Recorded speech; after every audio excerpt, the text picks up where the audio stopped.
Hello people, so welcome to my review of Super Dragon Ball Heroes episode 42 or episode 2 in Ultra God Mission. And understandably I was very hyped when we got the previous episode because I generally did not know what was going to take place.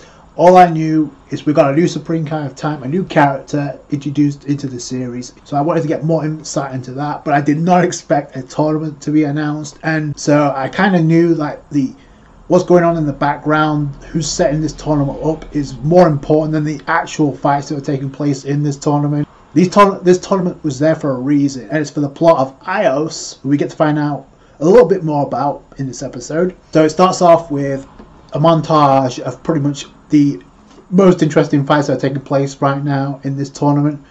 So it starts with, obviously, with Broly and Jiren hitting Hirudegan, just punching away at Hirudegan. You got Kid Buu versus Janemba with a slight struggle. Yamcha hiding. I gotta give him credit because he actually did pull through here. He was hiding, and it's the reason that Universe 7 actually got through, because one of the two ways you can win is take down all your opponents. As we found out, there's a team. As members of the team can like defeat your opponents, or you capture one of the three fairies within the time limit. And this time we have like 15 attacks remaining. It's like this in the previous episode. Like the pacing was like super quick. On to the next part. We just got straight into it. We got straight into the action, and they can focus more heavy on the plot and what's going on in the background of this tournament. So that's what this episode was there for. If it seems like a step down from the previous episode because of all the players that were introduced. By the way, I have to say there was a few like that got off-screened. A lot of them that got off-screened. Obviously the Ginyu Force, I thought that because of the silhouettes that maybe they were going to have something to them, but no. Turns out no. Unless they return, then no. This episode was like, they moved the plot along, which it did. So Yamcha gets one of the three fairies, so that's Universe 7. Obviously we're going to find, so shout out to Yamcha for that. We also get to find out that obviously the Time Patrol got a fairy, and Hearts and Kumba also made it through. So, oh, by the way, I didn't see Golden Metal Cooler or Golden Frieza, so that obviously means they've been erased. And it's kind of obvious what happened because with Yamcha hiding, he was previously pursued by Mecha Frieza. He actually bumps into the fairy accidentally, but I do like how he's like, I can't keep hiding, I gotta step up. So that was kind of cool in that regard, but it actually led him to like getting the win for Universe 7. And it just goes to show you that strength isn't everything. So sometimes you can have a lot of luck that helps, or you can be super smart like Gohan. If you read between the lines though of what happened, because we don't see Mecha Frieza there, it's kind of obvious what happened as the episode progresses. So we go back to the main arena where we were before everyone headed off in their own separate fights. By the way, I was kind of disappointed we didn't get to see who Vegeta, Gohan and Piccolo were up against. I thought we would in this episode, but turns out it doesn't even matter at this point. So we find out that Time Patrol also got our fairies, so they're through. All of them, by the way.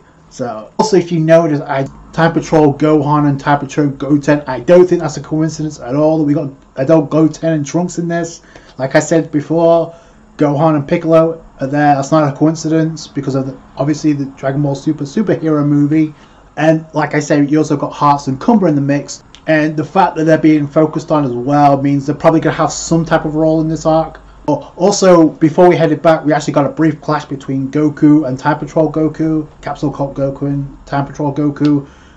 So Time Patrol Goku goes to Super Saiyan 4, Capsule Cult Goku goes into Super Saiyan Blue. It's a rematch from what we saw at the beginning of the series, but it's obviously cut short because obviously Time Patrol are there to find Ios and find out what's going on here and get back obviously the Scroll of Eternity. Again, Time Patrol Goku does say, and he says this in the arena too, it's like, we're going to fight again seriously, but now's not the right time. They still have a clash though, but they've done this twice now, so I think there's going to be a case where in this arc they may be forced to fight each other for real.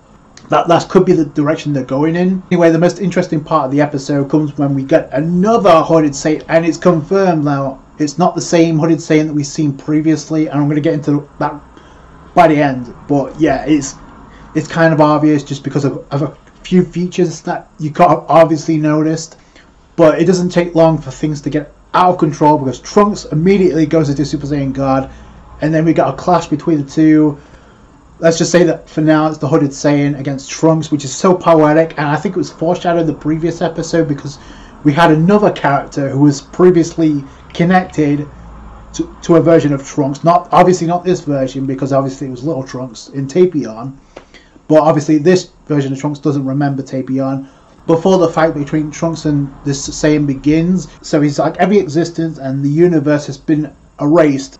Pretty much the fighters that we saw got erased along with the universes. That answers what we saw at the end of the last episode with the Scrolls of Eternity, at least one of them being erased. So it's kind of obvious what happened with Yamcha and Mecha Frieza, so that's why a lot of characters did not show up. So obviously the fighter got erased, pretty much. I do want to point out, though, before we headed back, we actually got a brief clash between Turles and Raditz, who apparently can go Super Saiyan 3. That's definitely fan service and definitely casual. So that was like out of nowhere. Doesn't matter because apparently they're gone too, because they didn't show up either for the next. And it's confirmed now there's a second round, there's a second phase of this tournament, because the Hooded Saiyan's like, okay, it's now time for the second round. This is all for Ios. So yeah, there's no reason to say that if there wasn't another phase of this tournament. Maybe the fighters that are remaining are going to fight each other. That could be pretty cool, considering we got Jiren and Hit there. And a lot of the Time Patrol members, like I said, Gohan and Goten, and Time Patrol Trunks, obviously Time Patrol Vegeta. Speaking of which, they're not the only fighters though. We did get 4 silhouettes behind Combat Hearts. I'm not gonna dive too much into that because that doesn't really mean anything. Unless those silhouettes were the ones behind the Ginyu Force, then okay. We've got the clash between Trunks and the Hooded Saiyan. Like this Hooded Saiyan is a little bit stronger than Super Saiyan God at this point. If that's the case, of who I'm thinking that is, wow, is that a huge leap. First off, he ignites a red aura when he arrives. There's a split moment where Trunks kind of realizes who that might be, and then all of a sudden he gets attacked. So we don't get to find out who that is officially. You just got to put the pieces together. So Trunks gets nailed, he gets back up. They're both about to fire huge key energy blasts, but before they make contact with each other, in comes Ios like a boss. First off, freezes time, and then just sends, I guess, seals those attacks in time. She unfreezes time, those attacks just go out of the way. They're no longer there. So that's boss level. And it makes sense considering what we've seen with the Supreme Kai of Time and what we saw with Demigra. Able to seal time, so yeah, that just makes sense. She could do that. It's still broken though, considering how quick these two characters are, and Trunks and this Hooded Saiyan. And Trunks kind of mentions like to the others that this is the Supreme Kai of Time, and then we get a shot of the other character that was kind of hooded in the previous episode. It's pretty much obvious now. That's Cronoa, the other Supreme Kai of Time. We need to know what happened, but my guess is she obviously got booted out. Because obviously she didn't get captured, because we saw a close-up of her in this episode. She's participating in this tournament, which I actually appreciate, because rather than just the standard being captured, like she was during the Demon Realm arc, yeah, so I appreciate that. She isn't blackmailed, she isn't brainwashed, she's a part of this tournament, so that's something I've been pushing for before this arc even started. Once we found out there was another Supreme Kai of Time, I'm like, okay, maybe we're going to see the two clash. So it's possible. So that's good. So, and that's pretty much where the episode ends, with like Ios being like behind the whole tournament, which we knew, but the question is why. We know what's going on, we just don't know why. So hopefully we'll get that pretty soon. It's interesting that this Cronoa wasn't captured or killed. Instead, she was like just kicked out, I guess. So Ios can like do whatever she wants with the Scrolls of Eternity. By the way, Trunks mentions like he's like, give back the Scroll of Eternity, even though we saw one of many scrolls being erased in the previous episode. So, okay.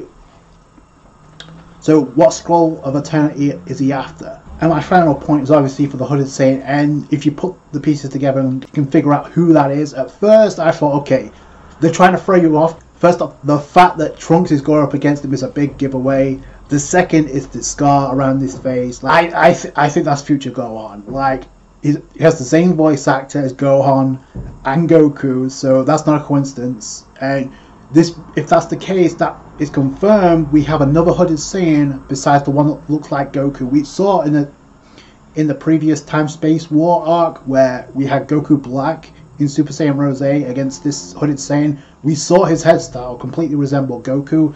This is not the same Hooded Saiyan that we saw. I'm curious now, so how many other clones are there?